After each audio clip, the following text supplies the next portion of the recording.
Et salut tout le monde, ne juge pas, c'est le matin à l'heure à l'heure où je tourne.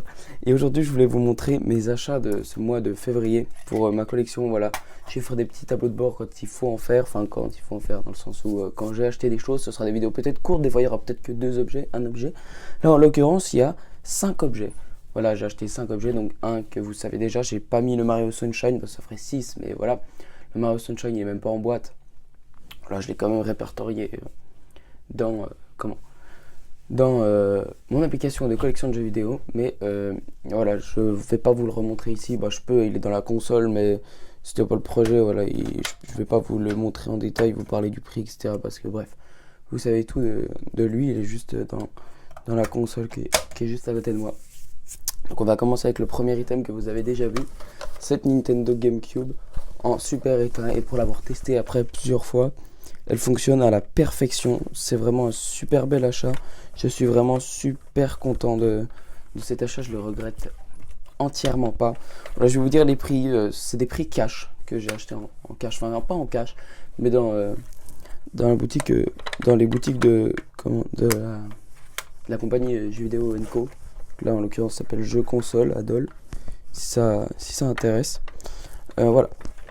Donc cette GameCube, je l'ai acheté sur internet. Tout le reste, tout ce que vous allez voir, je l'ai acheté en boutique. Donc il va falloir que je me rappelle bien des prix. On commence par un petit jeu Super Nintendo.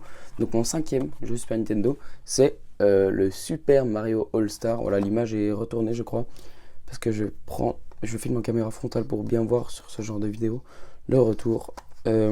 Super Mario All-Star. Voilà, c'est le concept de, vous voyez, d'avoir Super Mario Bros. Où c'est qu'il est le 1, le bougre. Super Mario Bros 1, Super Mario Bros 3, Super Mario Bros 2, si je ne me trompe pas, ouais. Et The Lost Level qui est Super Mario Bros 2 dans les autres pays, enfin dans les autres continents. Parce que nous, en France, notre Super Mario Bros 2, il s'appelle Doki Doki Panic dans les autres pays. Et c'est pas du tout un Mario, mais nous on s'est tapé lui comme Mario Bros 2, voilà. Parce qu'il jugeait les jeux trop compliqués, genre le Mario Bros 2 trop compliqué, et The Lost Level c'est le vrai Super Mario Bros 2 que vous pouvez jouer si vous achetez cette cartouche. Et d'ailleurs ils ont été remasterisés les jeux avec un level design différent. Ensuite on poursuit avec, je vous ai pas dit combien je l'ai acheté, 19,90 je l'ai acheté je crois, ouais. Ensuite on poursuit du coup avec ACDC Live Rock Band. Alors lui je l'ai acheté avant-hier. Donc voilà, complet, full complet, je l'ai acheté 9,90 lui. Alors, ce jeu, oui, c'est mon groupe préféré, ACDC, voilà, je vous le dis, etc. Il peut y avoir des débats dans les commentaires. Moi, c'est mon préféré, personnellement. Il a des gros classiques. Bon, il a pas ma musique préférée. Mais bon, on ne peut pas tout demander. Ma musique préférée, c'est Riff Raff, hein, excellente. Si vous aimez le rock et que vous ne la connaissez pas, je vous conseille d'y aller. RIFFRAFF, vous allez kiffer votre race. Ensuite, on poursuit avec un jeu que j'avais déjà fait sur la Xbox 360, mais j'ai décidé de me refaire sur PlayStation 3. On est bien sûr sur Mirror's Edge. Alors Mirror's Edge, qu'est-ce que c'est? Comment je peux vous le décrire? C'est un jeu de parcours et action. C'est comme ça que je le décrirais. C'est que vous allez devoir sauter de toit en toit, comme vous voyez là. En fait, le décor est vraiment assez blanc, entre guillemets vide, mais c'est pas dérangeant. C'est ça qui est étonnant et que j'avais trouvé étonnant quand j'y jouais, c'est que vraiment je prenais du plaisir, alors que les décors, il n'y a pas de couleurs, etc. Mais c'est vraiment pas dérangeant. En gros, ce Mirror's Edge, c'est un concept de...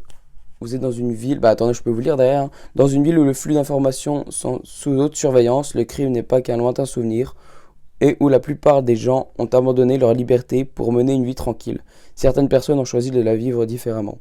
Bon, pour communiquer discrètement, ils font appel à des coursiers, les messagers. Voilà, vous êtes Face, un de ces messagers. Donc voilà, on va devoir courir de 3 en 3 pour faire passer des messages. Et on va être poursuivi par l'État. Voilà, et c'est super bien. Il y a des phases d'action. C'est un FPS, c'est vu FPS.